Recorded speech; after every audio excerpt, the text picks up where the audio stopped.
a Nexus tablet, Instagram is here, but not really. And Google fails to entertain. All that and more in this week's episode of...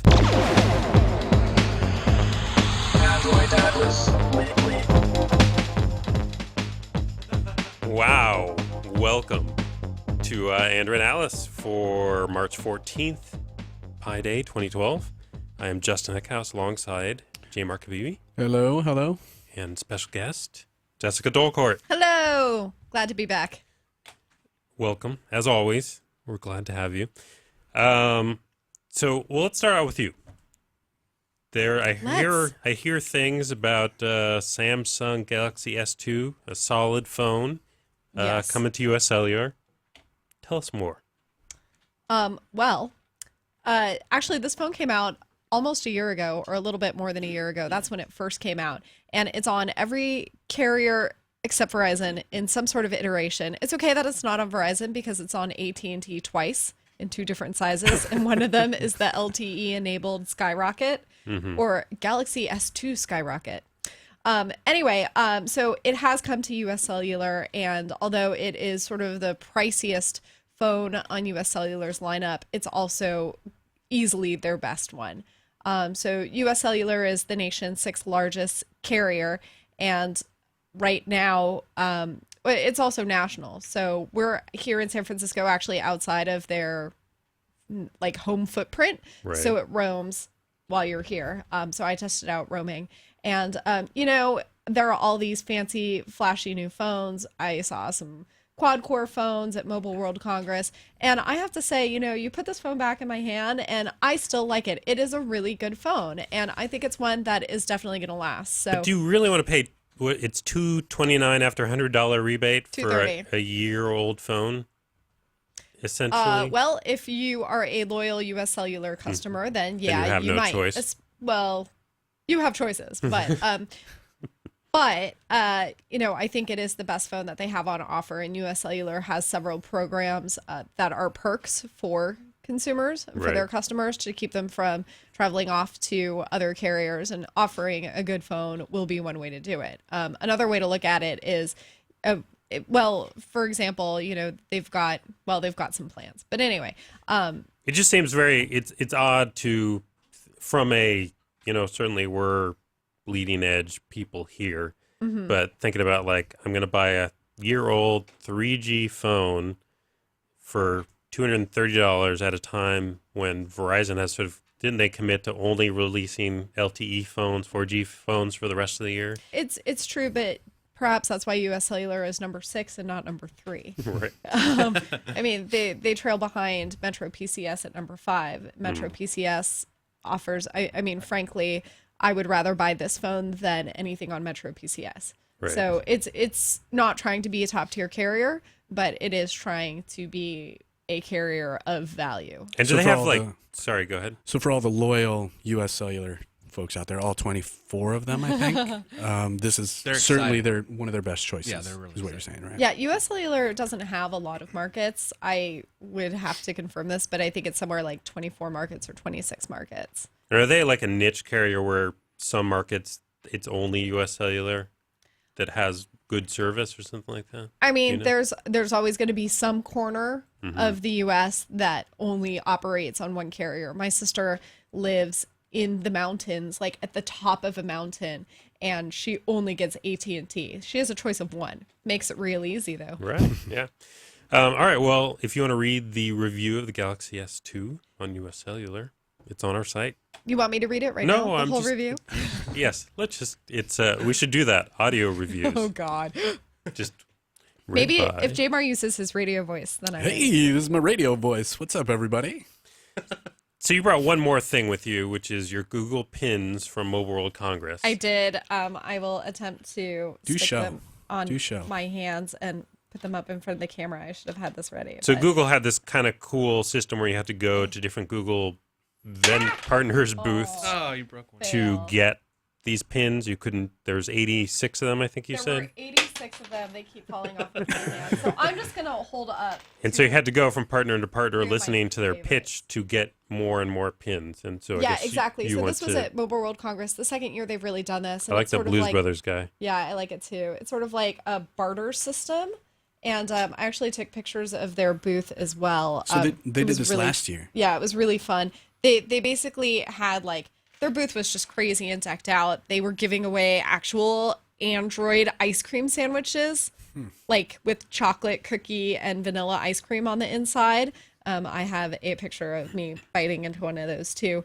They had a smoothie bar, they had a giant head, they had a giant slide, they had an Android tablet controlling one of those claw machines, and you get a stuffed plushie.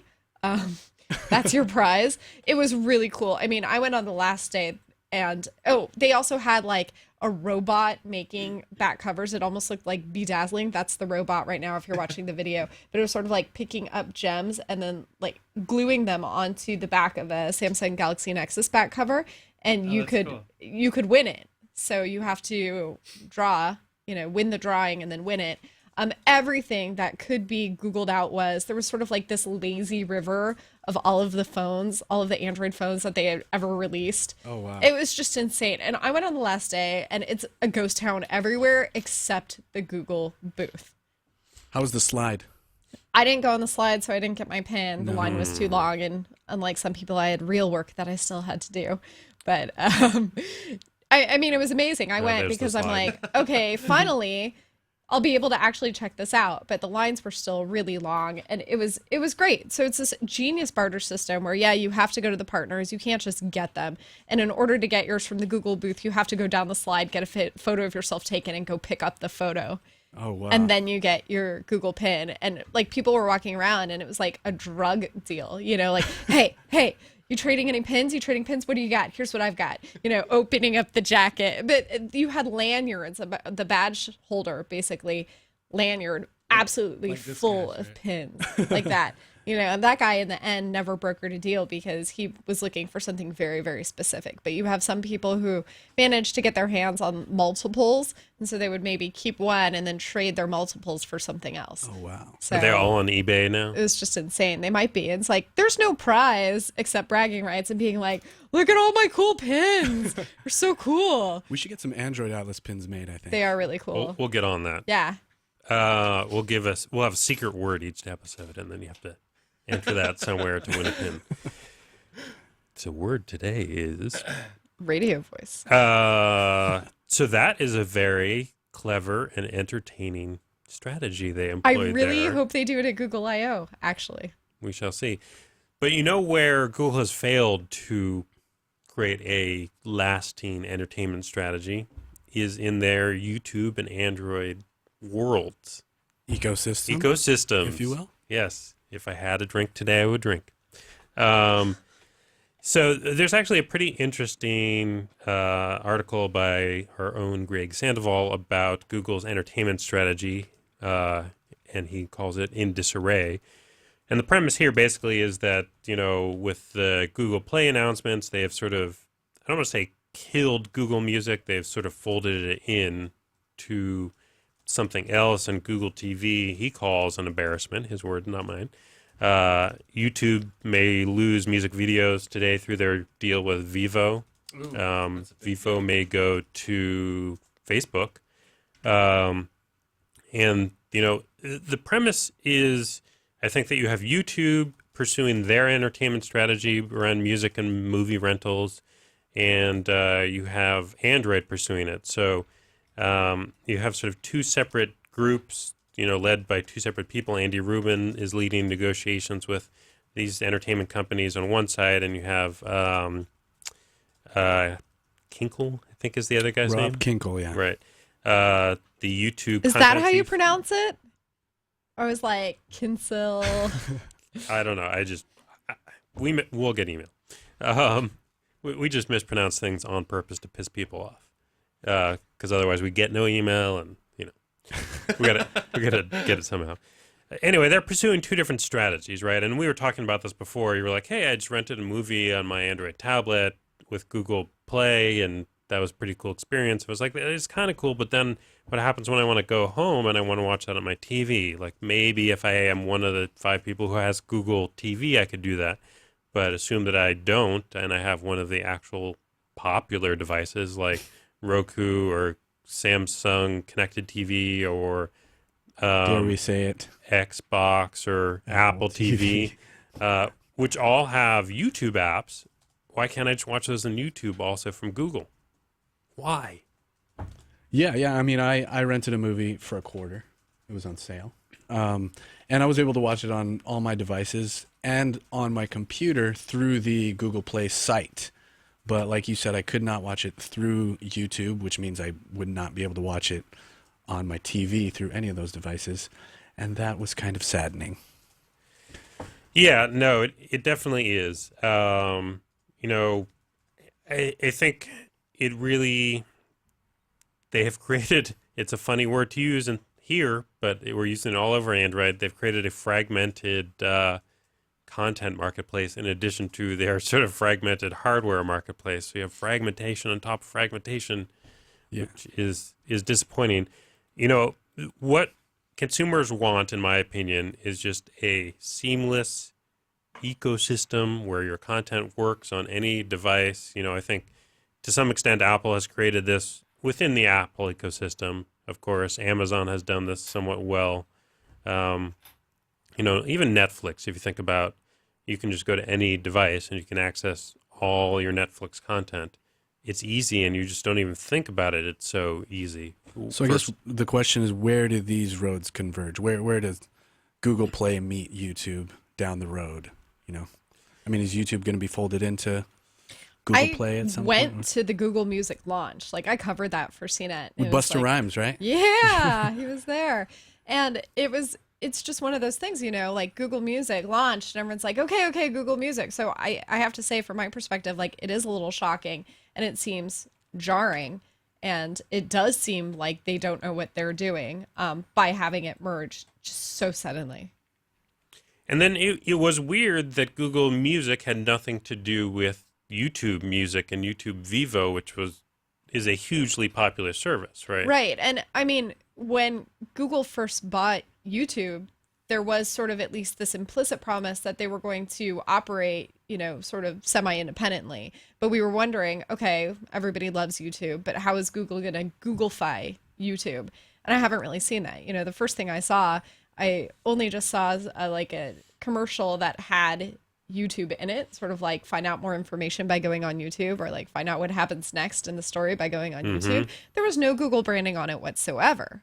So I think in order to merge YouTube into the experience, there's going to have to be Google branding on it. They're going to have to change their minds about what YouTube is and what it means to Google. Right. I mean, it kind of seems like these guys aren't talking, right? They have like YouTube's offices are like in San Bruno, just sort of off, segregated just physically from everyone else. From the Googleplex campus, right, exactly. Which is very impressive and takes over like several side streets. Like it takes over basically like a little neighborhood in Mountain View. But I'm sure just that physical distance creates, it seems like they're just two different worlds and two different teams and two different companies. And yes, exactly. They need to go to counseling is what I'm saying here.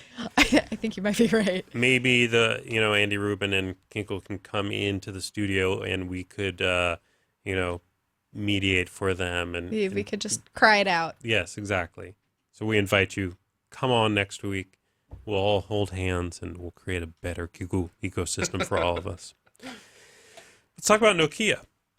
I love to talk about Nokia. It's a funny thing to talk about on our Android show here for sure, but they have something new. Yeah, what are they doing interesting. here? Tell us, JMR. Well, they have had this Nokia Maps service, which has been available through a site through browsers, basically on all mobile phones. You can go to m.maps.nokia.com, and it's basically just been a Google Maps knockoff until now. I guess they now offer turn-by-turn voice-guided navigation through that browser-based service, which means that iPhone users who kind of don't have that will get turn-by-turn navigation the way that Android users have always had through Google Maps. Except that turn-by-turn navigation is only for walking. And that's really the big sticking point. I don't know why it's only for walking, but I guess it's a step, if you will, in the right direction. Hello. But so any user who can access mobile web, so iPhone, Android, WebOS. right. I mean, Android users would never use this because we have Google Maps. Maybe they like Nokia better. Maybe they Live in probably Finland don't. and Nokia just has better maps for them. Right. What do you think about that? I think that's not the case, but iPhone users definitely, if they are walking around and they need some turn-by-turn navigation, if they maybe want to put their phone in their hat and listen to it as they're walking rather than holding it in front of them while they're walking, then they can definitely do that now. What I'm guessing is that maybe they're That is just, one thing we haven't seen. We have seen the belt holsters. We have never seen like a hat holster. So you can hear the turn-by-turn navigation. Well, you can as always you're wear your walking. headphones. Yeah, you could actually just slip the phone in between your ear and the headphones. Right. Or what I do is I just put my phone here and then I duct tape around here so that I can always access That's the way it. to do I it. have one of those beer helmets, actually. I put a beer here and I put my phone over here. And it works great. What happens when you drink from the wrong straw? We got to get a picture of it. Well, nothing. It's fine. I get jelly beans. Yeah, so anyway, I'm guessing that they're just kind of testing the waters and they hopefully release driving navigation. Right. I mean, I like this because I like competition.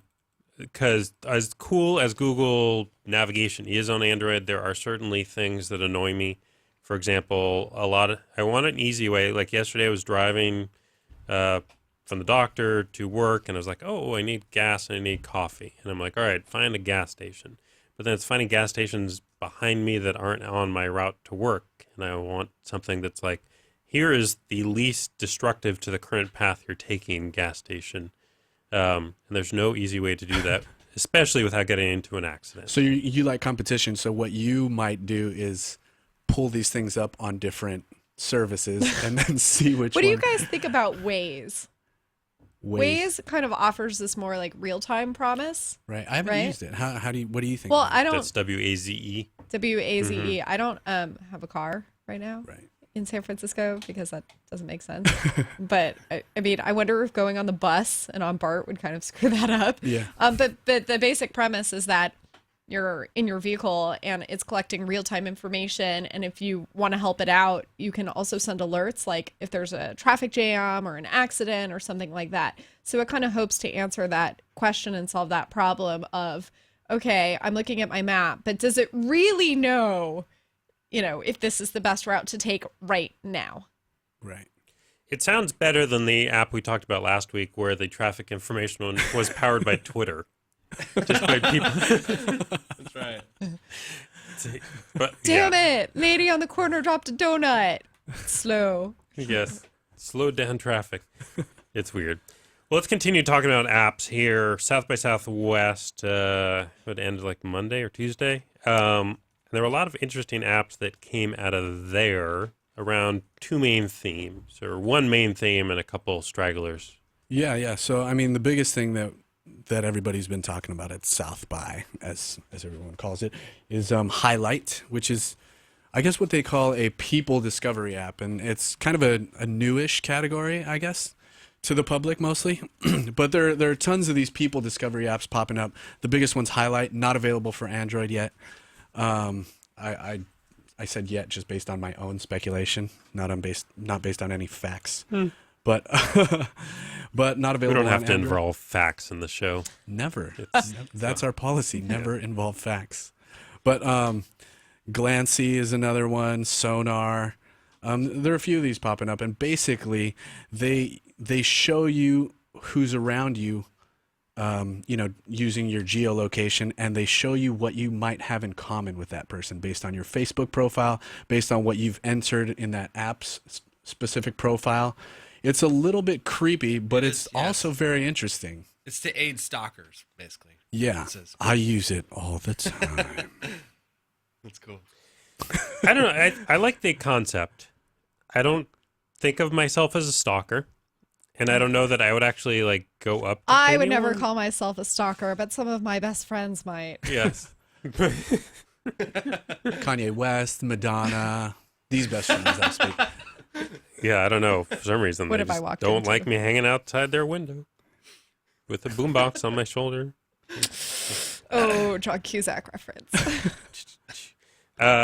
So highlights is to the biggest buzz one. Glancy is Yeah, available Glancy's for available for Android. Android. I've actually used it. The interface is not as nice as Highlights, in my opinion, but I booted it up, and it told me that just a couple hundred yards away from me was the CEO of this company, the VP of Biz Dev of this company, this That freelance scares the hell freelance designer, and then it gave me the option to add this person, I guess, to a list or to reach out to them in some way.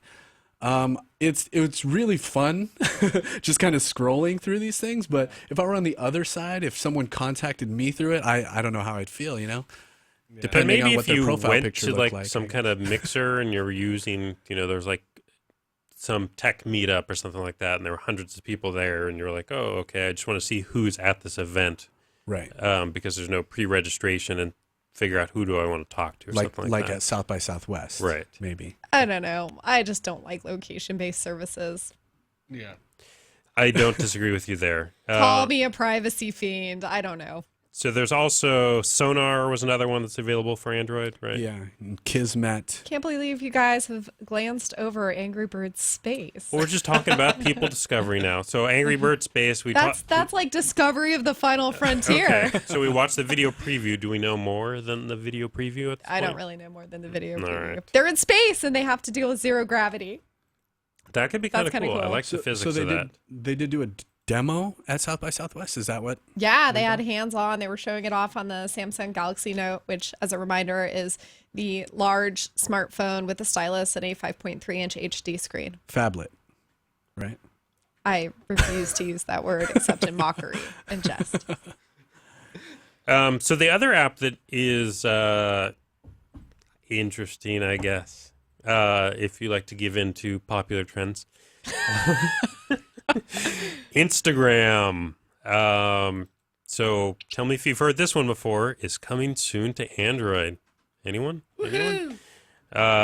Instagram, the founders, Kevin and Mike, showed off theoretically a demo. So it wasn't like a demo, right? It was just like, hey, here it is on my phone. Yes, it This exists. isn't a screenshot of the iPhone version, just on Android. Yeah, and then they said after that it actually wasn't ready for a full demo, Oh, okay. like a full public demo, which is why they just kind of flashed it. Right. But they also said in some ways it is better than the iOS app. It's crazy. That's what they said. That's a quote. I don't know how it could be crazy. It's crazy. It has 2 new filters that are not available. 2 filters! I made that part up. But their outrage was real. Yeah, okay. Instagram, I don't know. It's the craze. It's kind of cool. I don't know. It's really cool. I'm excited for Android users to get Instagram because Oh, thank you. it is a lot of fun, and it's basically just like I can't believe it's taken. taken so long. I know, yeah, it's taken a long time. I was just saying, like, the funny thing about this is the filters aren't that they're all available on Android. Like, I use this app called Camera 360, which has way more filters. Like, I think most of the ones that Instagram has and a bunch more, but it doesn't have like its own social network, which I guess is maybe the missing piece Yeah, here. that's the thing. I mean, you could use filters on other apps anywhere you want. Photoshop, do anything you want with your pictures. But the cool thing about Instagram is it's the social network, and it's just like a photo stream of all your friends' cool photos that they take. Yeah, and I mean, there's 27 million users right now, there's which a is lot of really, people. I mean, Hard to that's argue with priceless, that. right? Yeah. Well, fun. that's really exciting. We are going to take a break. I'm totally serious. And I'm going to duck out. And So thank you. you're going to go check on when Instagram I have to go is back to gonna my come desk out. and play Angry Birds Space. Oh, okay. The black hole level. We're going to sit here and wait for Instagram to come out. And once it does, we'll be right back after this short break. Android Atlas. Wait.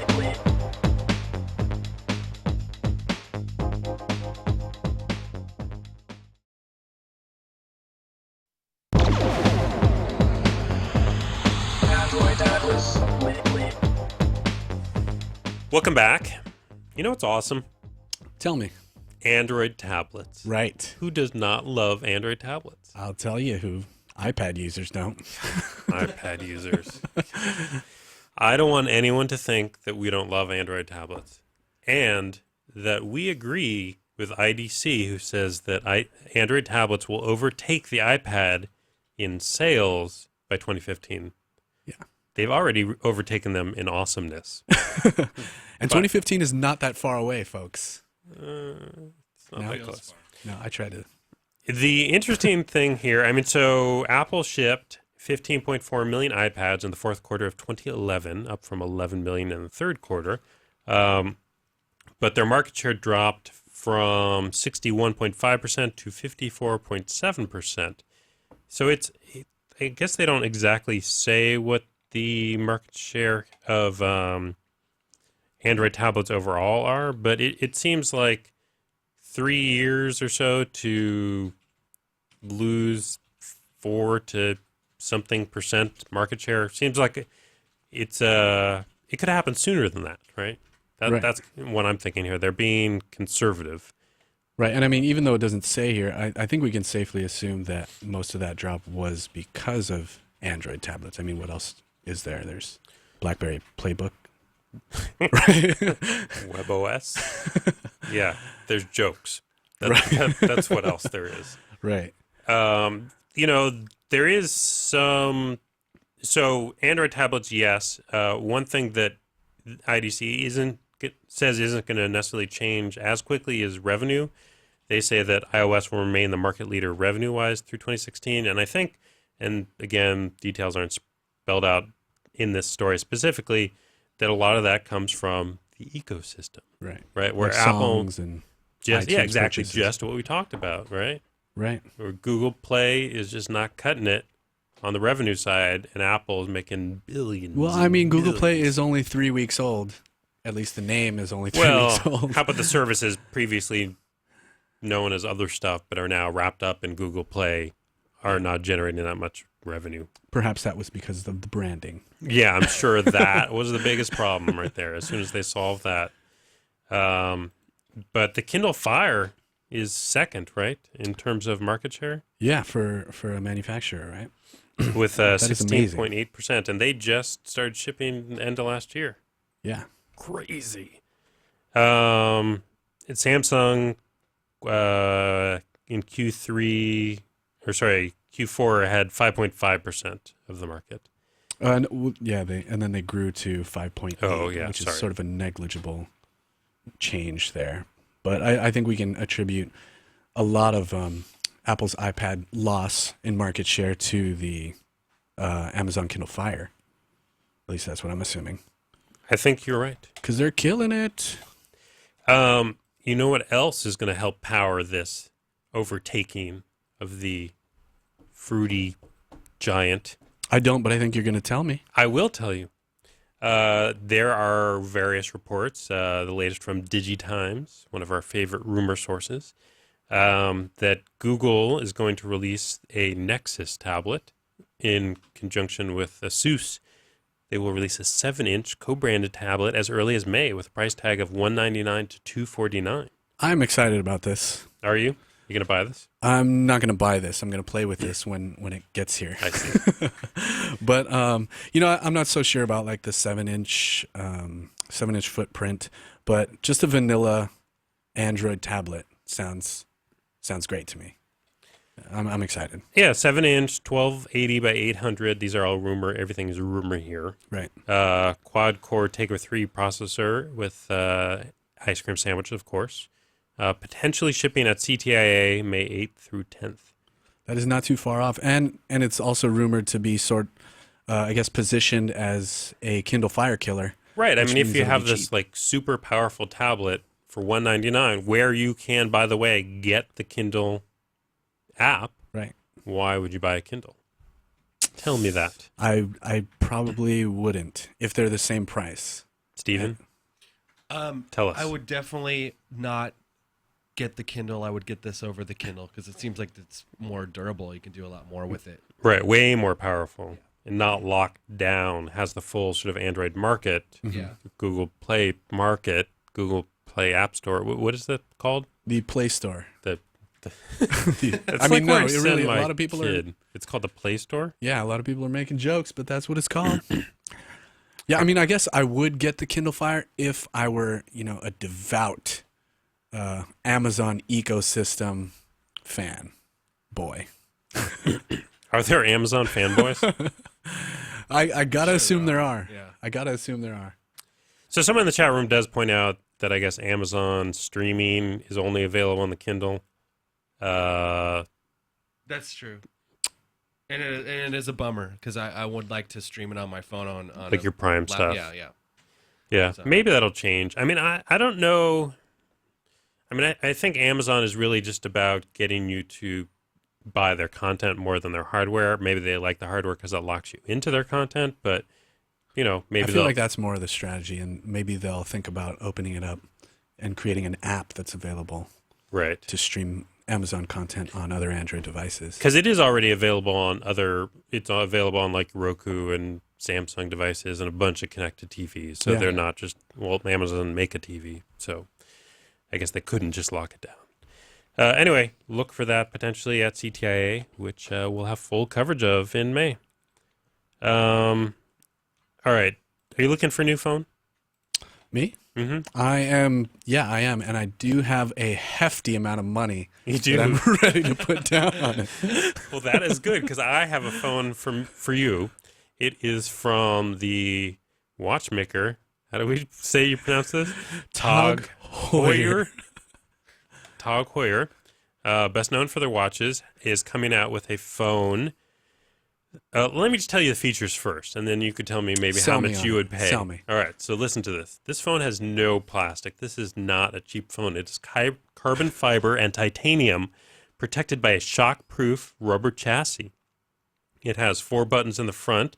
It's going to come with the latest ice cream sandwich, a new customizable 3D user interface that is customized to the needs of each owner. Wow. It is due out in July, and let me just read you one tagline Please, from them. please.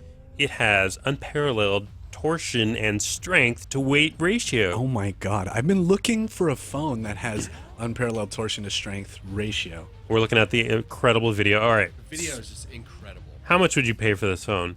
Yeah, I'm already. $20,000, $10,000. I'm already sold. Just give me the price tag. I'm ordering it now. $3,670. $3,670. I'm not buying this phone. Why do you want to pay your rent? Indeed.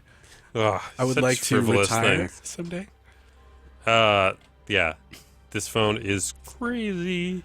If anybody out there knows what unparalleled torsion and strength to weight ratio, please chime in. Send us an email because that makes no sense to me. To us, I'm assuming. Yes, but I like to say it. Mm-hmm. Anyway, So this is just a really fancy unlocked phone that you can use on any carrier. yeah, does it? I don't think it says the carrier anywhere in here. I don't think so. I think this phone transcends carriers. Yes, exactly. I think so. It will work anywhere, anytime, Yeah. wherever you want. All right, that's our news for this week, but we have some email and voicemail, right? Let's see. Let's start with our voicemail. Is this one about Chrome, Yeah, that's potentially? right. Yeah. All right, let's take a listen. Hello, you guys. My name is Robert from California. I called a couple of weeks ago about Facebook. I was having difficulties with me and a couple of my friends. I got it fixed just by uninstalling it and just reinstalling it again. But anyways, I moved over to an unlocked Galaxy Nexus. I'm loving it. I just have one question. I just got the Chrome browser. Every time I do voice search, let's say I just go, even if I Google Galaxy Nexus, if I choose the stock browser, it searches right away. It gives me results in Google. But if I choose a Chrome browser, it just puts whatever I search for in the URL in the search bar, and I still have to press search. I'm a big Google search user, and I use a lot of voice search and voice commands. I mean, it's a big issue for me. I'm just wondering, am I missing a setting, or if it's maybe because I'm running a custom ROM? But I noticed this with 3 ROMs already in stock with the Cyanogen 9. And also, I believe there was another ROM I was running, and I ran into the same issue. I'm just wondering if I'm missing something here. Thanks. Love the show. Looking forward to the show. So I have a Galaxy Nexus, and I tried this with the, I don't know what you call it. It's like the little Google search widget that's just on your home screen here. And it actually works fine for me. I'm not, it could be custom ROM, but then it seemed like you were saying it happened with stock ROM as well. You could check your settings, make sure you have sort of the browser set as your default browser in all of the various settings for that. Other than that, I'd love to hear if our listeners have any ideas on that. But again, it does work for me. I don't think it's anything specific to the Chrome browser. And there was a update that came out in the last couple of days, so maybe give that a try. And yes, that was Robert California from The Office. Let's move on to some long emails. All right, so let's see. This one is from Willia. Listening to the broadcast yesterday, this was last week's, and by the way, I like the little more involvement Stephen Beachman has been adding. He's funny and brings a lot to BOL, and would love to see you guys let him loose on Android Atlas as well. But that's a different topic. We would love to let him loose. First, he needs to get an Android phone, though. Can you fix that? Chat room, help us. You're our only hope. I'd be happy to use an Android phone. I have no problem switching over. Aside from your... I've just had an iPhone since the iPhone 1, since like the first week the iPhone came out. So, I mean, I've just kind of always been in that world. You're losing points here. You know that. I know. Right? I'm losing lots of points. I don't care. Hate me. Send me emails. In reference to the email about Android tablet apps, it was a situation you were both right and wrong. The emailer was right in the fact that there are a lot more tablet-optimized apps than what is, I guess he's saying than what we thought. But Justin was right in the fact that Google does a horrible job of centralizing them. And then he goes on to point out that there is an Android app actually called Tablified Market HD, which it looks like GMR is looking at right now, that does a pretty good job of pointing out tablet apps. So I don't know. I have not used this app. Nor have I, but I did download it.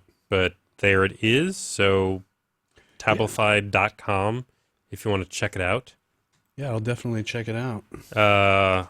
Anyway, thanks. Love the show and how GMR is coming into his own. Wow. And getting closer to the mic. He didn't really say that. Well, thank you very much. I think he probably meant that. All right, this next one is from Powell. Powell? Powell. I'll just say Powell. Hi, this is the first time I'm writing to you. I've been listening to your show for a couple of weeks now, and I really enjoyed it. In the last episode, 88, you mentioned several times that you do not want to pay for applications that you use on your phone. Come on, guys. Do not bite the hand that feeds you. If you want to have a high-quality software on your phone, you should sometimes support the effort of developers and pay for the application every now and then. You often review cool Android apps on your show, after all. Where do you think these apps come from? And boasting about blocking the internet access in order to prevent ads from displaying on your screens and your free apps. This is not what I would expect from journalists that, among other things, write and speak and do shows about Android ecosystem. All right, let me just stop here. What are you talking about? Did we, first of all, did we ever say we block ads from Android apps? No, but I think we mentioned that we don't see ads. We just kind of ignore them. Right. Which I think is just a human tendency that it's a pretty different thing. you can't really tell us not to do that. So we have mental blocks. Right. This is not a technological solution. Right. And I don't think we said, I think we just said like we tend not to, there's not that many apps we buy, not that we avoid buying apps, but in the Android market, there's so many free versions that are ad supported that we tend to flock towards that. Yeah. I specifically went through a couple apps that I had bought. But if there's a free ad-supported version, then, it's the same reason why I'm watching broadcast TV and not necessarily paying for Hulu Plus or something. Well, even that has ads, right? Yeah. Right.